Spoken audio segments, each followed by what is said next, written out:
আসসালামু আলাইকুম ভাই ও বোনেরা, আশা করি সকলেই ভালো আছেন। আল্লাহর রহমতে আপনাদের দোয়া আমিও ভালো আছি। আজকে নিয়ে আসছি আপনাদেরকে আমার কামারটা দেখানোর জন্য। আমার কামারটা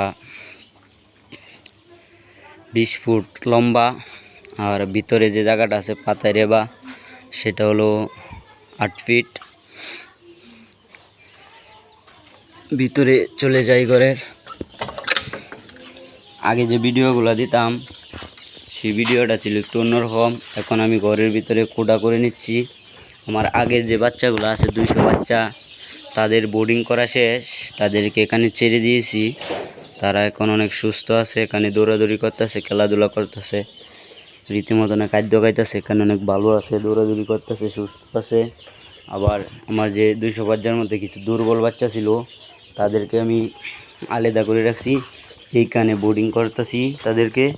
এখানে তারা একটু ভালো আছে, খাদ্য খাইতারে। আর আমার ঘরটা দেখেন, এই সাইড দিয়ে অতটুকু একটা কুড়া আছে, আর এই সাইড দিয়ে অল্প। আবার আজকে আমি কিছু বাচ্চা নিয়ে আসছি, 40টা জিরো বাচ্চা আছে টাইগারেরই, আজকে নিয়ে আসছি। ওনার কাছ থেকে আমি আগে 1000 টাকা দিয়ে রাখছিলাম কিছু বাচ্চা দেওয়ার জন্য, তাই আজকে দিয়ে দিছে। আমি এখানে বাচ্চা আনছি 2000 টাকার 40টা বাচ্চা। আজকে সকালে এনে সাইরা দিছি বোর্ডিংয়ে। এখন তারা খাদ্য খাইতারে, দৌড়াদৌড়ি করতারে। জিরো বাচ্চা অনেক ভালো, দেখেন গুলিমুলি কত সুন্দর কালার, বুঝলেন, কত মোটা তাজা। ওদেরকে দেখলে ভালোই লাগে। আর আইরি এখানে দেখা যায় আমার একটা বড় মুরগির বাচ্চা আইসা পড়ছে, ওই দেখতে দুর্বল তো, এই দেখতে দেখা যায় আইসা পড়ছে, এখানে ছেড়ে দিতেছি।